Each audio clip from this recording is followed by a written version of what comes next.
আসসালামু আলাইকুম রহমতুল্লাহ বরকাতুহু। তে বন্ধুগণ, আশা করি আল্লাহ পাকের অসীম রহমতে সকলেই সহি সালামত আছেন। তে কবি গাজ একাসেল ইউটিউব চ্যানেল 017140885009 এর পক্ষ থেকে আপনাদের সকলের প্রতি রইল একান্ত আন্তরিক শুভেচ্ছা ভালোবাসা। তে বন্ধুগণ, এখন আপনাদের সামনে যে বয়ানটা রাখবার চেষ্টা করব, বয়ানটার নাম হলো টিউমারকে কখনো হালকাভাবে নেবেন না। আমার কাছে দূর দূরান্তের থেকে কাছের অনেক টিউমারের রোগী আসে। কিছু কিছু টিউমার দেখা যায়, দেখি তাদের প্রাথমিক পর্যায়ে কয় যে আরও অন্যান্য ডাক্তারের দেখাইছি, তারা কইছে না গেলে কিছু না গেলে এমনি যাইব, কোনো সমস্যা হবে না। নিছক ভুয়া কথাটা। টিউমার কয়েক প্রকার আছে। তার প্রাথমিক যে একটা প্রকার, সেটা হলো একটা ব্যথার একটা ব্যথা ছাড়া। ব্যথাযুক্ত যেটা, সেটা তো একেবারে খুবই কঠিন বার্তা দিতেছে। এটার চিকিৎসা কোনো দেরি নয়। এই টিউমার শরীরের বাইরের অংশ হইতে পারে, দেখা যায় বলের মতো, আবার ভেতরেও হইতে পারে বিভিন্ন যন্ত্রপাতিতে, বুঝলেন না? ভিতরে কোথায়? পাকস্থলীতে হইতে পারে, লিভারে হইতে পারে, তারপর ফুসফুসে হইতে পারে, আরও বিভিন্ন জায়গায় হইতে পারে। সেগুলো তো দেখা যায় না।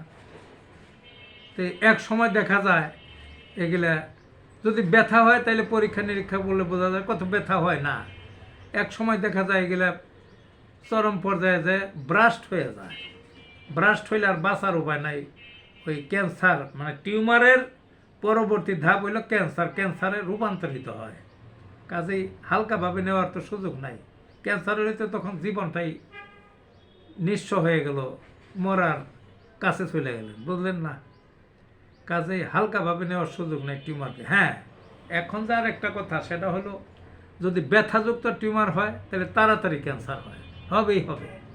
কাজেই কাল বিলম্ব না করে খালি কাটাইবেন, মেডিকেলে এলোপ্যাথিকে যে কাটান, আবার হয় হোমিওপ্যাথিতে সহজেই সারে এই ব্যথালা টিউমার।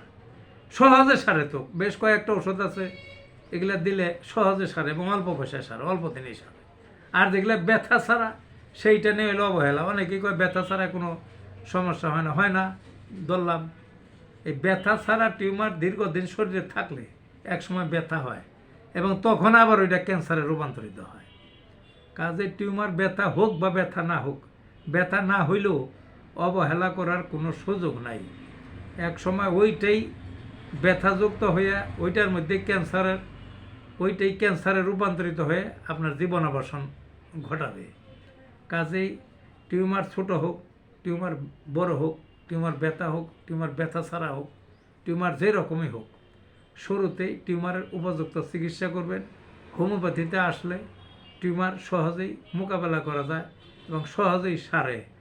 বিশেষ করে দেখবেন ওই মহিলাদের জরায়ুর টিউমার আর হইল ব্রেস্টের টিউমার, এগুলা ওই ক্যান্সারে রূপান্তরিত হয়। কাজেই এগুলা হইলে পরে হোমিওপ্যাথির একটা সহজ চিকিৎসা। হোমিওপ্যাথির আশ্রয় আসেন, ওই ক্যান্সার হওয়ার আগেই এগুলাকে সারিয়ে দিন। আর ক্যান্সার হয়ে গেলেও তারপরও হোমিওপ্যাথিকের চিকিৎসা আছে। কাজে ঘাবড়ানোর কিছু নাই। তো টিউমারকে কখনো অবহেলায় নেবেন না, এই কথাটা পুনরায় বলে এখনকার মতো বিদায়। ভালো থাকুন বন্ধুগণ।